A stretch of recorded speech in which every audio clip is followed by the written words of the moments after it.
بسم اللہ الرحمن الرحیم۔ میرے محترم دوستو، ارشاد الصرف کا درس نمبر 42 ہے ضاربتن اقامتن۔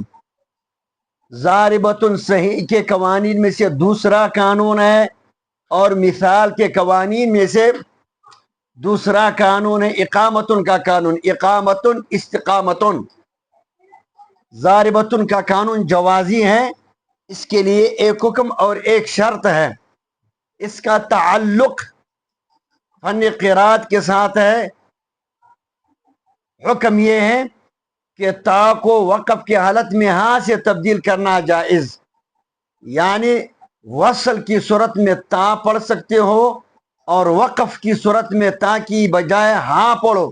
ضاربتن سے ضاربہ، شرط یہ ہے کہ تا متحرکہ اسم کے آخر میں ہو، تا متحرکہ اسم کے آخر میں ہو۔ اعتراضی مثال ضربت، ضربتی، ضربت میں تا ساکن ہے، ضربتی میں تا متحرکہ ہے لیکن فعل کے آخر میں ہے، ہم نے کہا تھا اسم کے آخر میں ہو۔ اتفاقی مثال ضاربتن سے ضاربہ، ضاربتن اسم ہے، اس کے آخر میں تا متحرکہ ہے، اب کہتا ہے وصل کی صورت میں تا پڑھو، وقف کی صورت میں ہاں پڑھو۔ ہم اور آپ ہمیشہ قرآن کریم کی تلاوت کرتے ہیں تو یہ قانون بکثرت وہاں پایا جاتا ہے، افعدتن سے افعدہ، مؤصدتن سے وقف کی صورت میں مؤصدہ۔ آگے ہے مولانا مثال کے قوانین میں سے ایک قانون ہے اقامتن، اقامتن، اس کی تعلیل اقامتن اصل میں اقوامن، یقال یباع کے قانون سے واو کی حرکت فتح نہ کر کے ما قبل کو دیا، واو کو الف سے تبدیل کیا، دو الف جمع ہو گئے، پہلا الف ساکن دوسرا الف بھی ساکن، الف تو ویسے ساکن ہوتا ہے، پہلا مد اس کو حذف کیا اور اس کے عوض آخر میں تا متحرک لایا تو اقامتن ہوا، اقوامن سے اقامتن ہوا، اقامتن اصل میں تھا اقوامن۔ اس کے لیے ایک حکم اور دو شرطیں ہیں۔ حکم یہ ہے کہ حذف شدہ حرف کے عوض آخر میں تا متحرک لانا واجب ہے۔ پہلی شرط یہ ہے کہ صیغہ مصدر میں کوئی حرف گرا ہوا ہو، صیغہ مصدر میں کوئی حرف گرا ہوا ہو۔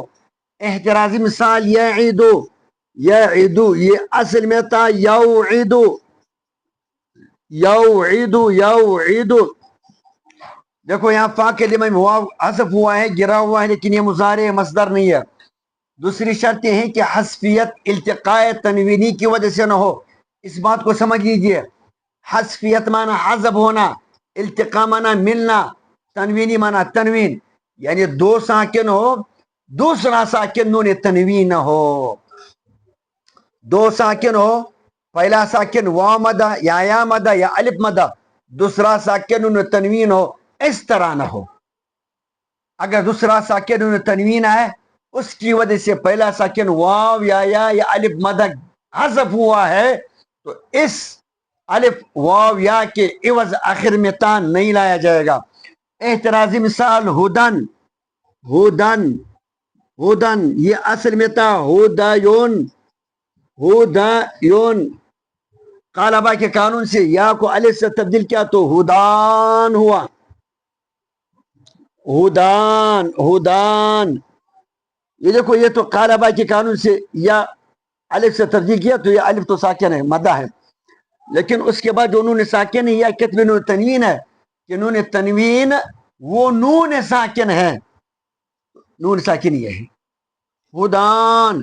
اب پہلا ساکن الف مدہ ہے، دوسرا ساکن نون تنوین ہے، تو اب اس نون تنوین کی وجہ سے الف مدہ حذف ہوتا ہے تو صیغہ بن جاتا ہے ہدن۔ تو یہاں الف جو حذف ہوا ہے یہ نون تنوین کی وجہ سے، ہم نے کہا کہ واو الف یا مدہ ان کی حذفیت نون تنوین کی وجہ سے نہ ہو، یہاں نون تنوین کی وجہ سے ہوا ہے، لہذا اس الف کے عوض آخر میں تا متحرکہ نہیں لائیں گے۔ اتفاقی مثال اقامتن، استقامتن اصل میں تھے اقوامن، اقوامن برود افعالن، واو کی حرکت فتح قاب کو دیا، واو کو الف سے تبدیل کیا یقالبہ کے قانون سے، اب یہ دو الف جمع ہو گئے، پہلا الف مدہ ہے اس کو حذف کیا، اس کے بدلے آخر میں تا متحرکہ لایا تو اقامتن اور استقامتن. استقامتن اصل میں تھا استقوامن، پھر استقامتن ہوئے. تو کل انشاءاللہ العزیز کل کے سبق میں پھر ضاربتن اور اقامتن کے قانون کے جو ہے مواقع اجرا، پہچان اور ان کا مشق اجرا ہوگی انشاءاللہ العزیز.